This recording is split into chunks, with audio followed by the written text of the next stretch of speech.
ఎవరండి? డి జో. అవునండి. అదే మీది పోస్టర్ చూసానండి ఇక్కడ. ఆ, యాక్చువల్గా అది మీకు తెలిసి అంటించారా తెలియక అంటించారో తెలియదు. ఇప్పుడు మీరు గుళ్ళ దగ్గర అంటించారు కదా, గుడి దగ్గర, గవర్నమెంట్ హాస్పిటల్స్ దగ్గర. సరే, అవునండి. ఇప్పుడు మీరు మిగతా చోట్ల ఎక్కడ అంటించుకున్నారు మనకు అనవసరం, కానీ అవునా. మేము వచ్చేసరికి హిందూ సంఘాల నుంచి కాల్ చేస్తున్నాను. నా పేరు రాజేష్ అండి. ఇప్పుడు గుడికి పలానా ఇన్ని మీటర్ల డిస్టెన్స్లో మీరు అన్యమత ప్రచారాలు చేయకూడదు అనేది ఒక చట్టం ఉంది, తెలుసా మీకు? అది పిల్లలు ఇప్పుడు నైట్ టైం వస్తారు కదండి. పిల్లలు అంటిస్తే ఇంకా గొప్ప ఇది కదండి, గొప్ప కేసు. అప్పుడు ఇప్పుడు పిల్లలు వాడుకొని చిన్న పిల్లలు కాదండి, అంటే మరి యూత్ వస్తారు కదా వాళ్ళకి. అవునండి, యూత్ అంటే వాళ్ళు పాలు తాగే పసిపిల్లలు అయితే కాదు కదండి. అవునులేండి, అవునులేండి. ఇప్పుడు తెలిసే చేస్తారు వాళ్ళు కావాలని కొన్నిసార్లు. ఇప్పుడు దాన్ని కాదండి, దాని సర్కమ్స్టాన్సెస్ అనేవి ఎవరు అనుభవించాలండి? అప్పుడు మీరా వాళ్ళ? తెలిసి ఎవరో చేయరండి. అదేనండి, అంటే ఇప్పుడు మీకు తెలుసా పోనీ ఈ చట్టం అంటే ఒకటి ఉంది, గుడి దగ్గర ఇట్లా అంటించకూడదు అని? అలాగే ఇప్పుడు ఇప్పుడు ఇప్పుడు ఆ చట్టం అందరికీ వర్తిస్తుంది కదండి. అందరికీ వర్తిస్తుంది, అదే కదా. మీ చర్చి దగ్గరికి వచ్చేవారన్నా చేస్తున్నారా ఇలా ఏదైనా అన్ని మత ప్రచారాలు? మీరు మాతో మేమంతా కలిసి ఉండాలండి. కలిసి ఉండాలండి, మరి ఇలాంటి కవ్వింపు చర్యలు చేయకూడదు కదా మీరు. మాకు ఇబ్బంది ఏం లేదండి, మా చర్చి అలా కాదండి, ఇలా కవ్వింపు చర్యలు మీరు చేయకూడదు కదా, దీనికి చట్టం అంటూ ఒకటి ఉంది. అంటించుకోండి మా చర్చి. అంటే ఇప్పుడు చట్టాన్ని మీరి మేము చేసాం కాబట్టి మీరు చేయండి, మనిద్దరం చేస్తే అది తప్పైనా సరే ఒప్పు అయిపోద్దనే ఎట్లా చెప్తున్నారు? ఇది చట్టం ఉందండి మీకు, అదే చెప్తున్నా. దేవాదాయ శాఖ చట్టము 30/1987, జీవో 746, 747, ఐపీసీ సెక్షన్ 159A, దీని ప్రకారము అది దేవాలయాల దగ్గర అన్యమత ప్రచారాలు చేస్తే చట్ట ప్రకారం శిక్షార్హులు అవుతారు అని ఉంటుంది. ఇప్పుడు కాదండి, ఇప్పుడు మీకు ఇష్టమైంది మాకు ఇష్టమైంది. ఇప్పుడు మీరు కవ్వింపు చర్యలు చేయకూడదు కదండి దేవాలయాల దగ్గరలో. అదే అవును, మీరు మీటింగ్ పెట్టుకున్నారండి, మీరు మీటింగ్ పెట్టుకున్న చోట మీరు బయట ఎక్కడో అంటించుకున్నా మాకు అనవసరం. మీరు పెట్టుకుంటారు అసలు అలా ఆర్గ్యూ చేయొద్దండి, నేను మీకు చెప్తున్నది అదే. ఇప్పుడు ఆర్గ్యూ లేదండి, మీకు ఇప్పుడు ఇక్కడ అంటించారు కదా, ఏది రాజీవ్ నగర్ లో శివాలయం దగ్గర అంటించారు, తీసేయండి వచ్చి. మేము ఆర్గ్యూ చేసేది ఏంటంటే అందులో మీకు ఇది తప్పండి అని చేయకూడదని చెప్తుంటే నేను ఆర్గ్యూ చేస్తున్నానంటారేటి? నేను ఆర్గ్యూ చేస్తే విధానం వేరే ఉంటది. నేను మీకు చెప్తున్నాను ఇన్ఫర్మేషన్ మీకు తెలుసా లేదా అని. అదేనండి, నేను అనేది ఏంటంటే మీరు అంటించుకుంటారు, మేము అంటించుకుంటాం. అర్రే, అంటే ఇప్పుడు మీరు తప్పు చేశారు, మేము కూడా తప్పు చేస్తాము, మన ఇద్దరం కలిపి తప్పు చేస్తే చట్టాన్ని అతిక్రమించినా తప్పు ఒప్పు అయిపోద్ది అంటారు, అంతేనా? మీ భక్తి మీది, మా భక్తి మాదండి. అవునండి, ఎవరు భక్తి వాళ్ళది. మీ దగ్గర మీరు అంటించుకోండి, మీ పరిస్థితిలో మీరు చేసుకోండి.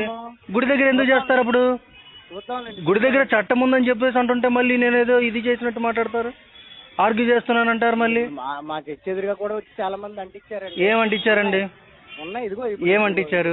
గుడి సంబరాలు ఇవి అవుతున్నాయి కదా ఇక్కడ, సిటీ సాయిబాబా గుడి అవన్నీ అంటించారు. సాయిబాబాకి సనాతన ధర్మానికి సంబంధం లేదండి.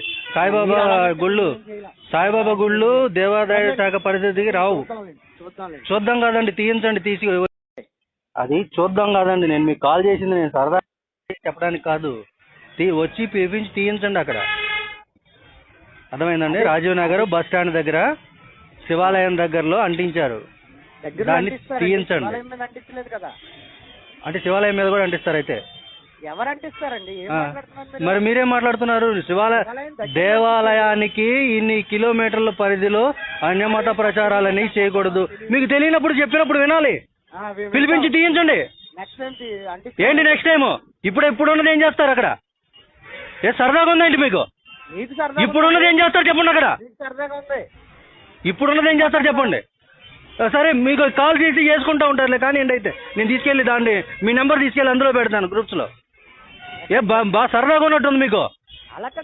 కాదు, దేవాలయాల దగ్గర చేయకూడదురా బాబు అని మత్తగా చెబుతుంటే చూద్దాంలేండి, చేద్దాంలేండి.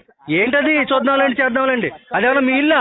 మీ ఇంట్లో అంది అంటించుకోండి, లేదా మీ వీపులకు అంటించుకోండి. ఎవరు అంటించారు? అంటించిన వాళ్ళు అడగండి వెళ్ళి. మీరు అంటించారు కాబట్టి మిమ్మల్ని అడుగుతున్నాను నేను. ఏం మాట్లాడుతున్నారు మీరు? తీయమని చెప్పేసి మంచిగా మర్యాదగా చెప్తుంటే ఎక్కడేమైంది? నేను ఇప్పుడు అక్కడే ఉన్నారండి, రండి పంపించండి, ఎవరైనా పంపించండి. పిల్లలు అంటే పిల్లలు పాలు తాగుతున్నారు మీ పక్కలో. ఏం మాట్లాడుతున్నారండి మీరు? పాలు తాగే పిల్లలు పంపిస్తున్నారు మీరు అక్కడికి? ఏం మాట్లాడతారు? మీరే మాట్లాడుతున్నారు. మంచిగా చెప్పి తీయించండి అని చెప్పేసి అని అంటే చూద్దాంలే, చేద్దాంలే.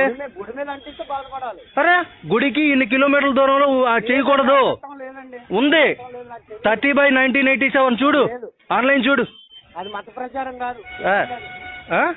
అది మత ప్రచారం కాదు, మీటింగ్. మరి అది ఏ మతానికి సంబంధించింది? అది మీరు చెక్ చేసుకోండి. అది మీటింగ్. ఏ మీటింగ్? మీటింగ్ చెక్ చేసుకోండి. అవన్నీ చెప్పలేదు. ఏం మీటింగ్ అది? ఏం మీటింగ్ అది? మత ప్రచారానికి సంబంధించినటువంటి పోస్టర్ అది. ప్రాబ్లం ఉంటే చూసుకోండి, చెక్ చేసుకోండి. మీరు ఏంటది చెక్ చేసుకునేది? ఏమన్నా పబ్లిక్ మీటింగ్ అది. ఏం మీటింగ్? పబ్లిక్ మీటింగ్ అంటే ఏం మీటింగ్ అది? అది మీరు చూసుకోండి, చెక్ చేసుకోండి. క్రైస్తవ ఉద్యమ మహాసభలు. క్రైస్తవం అంటే ఏంటి? కాదు, క్రైస్తవం అంటే మతం, లంజ మతం. క్రైస్తవం అంటే లంజ మతం. మతానికి సంబంధించిన పోస్టర్లు చేయకూడదు అక్కడ. రైట్, పద్ధతి. నేను పద్ధతి మాట్లాడుతున్నప్పుడు పద్ధతిగా నిలబడాలి. నేను నిలబడ్డాను. ఇక్కడ రండి, పీకించండి వచ్చి. ఎందుకు వచ్చారు మరి అంటించడానికి? గుద్ద బలిపా అంటున్నా. లవడగాలు ఒక్కొక్కడు ఒక్కొక్క గుద్ద బలిసి కొట్టుకుంటున్నారు నా కొడకలారు మీరు. అంటించారు తీయండిరా అని చెప్పేసి మంచిగా చెప్పే ప్రయత్నం చేస్తే నా కొడకల ఇగో మీ గొద్ద దెంగిస్తా ఉండండి. ఇప్పుడు గ్రూపుల్లో పెట్టేసి నా కొడక మీకు ఇది అయిపోయిందిలే. కానీ అండి జోబు అంట జోబు, నా లవడా జోబు, లవడా గడివి పోవు.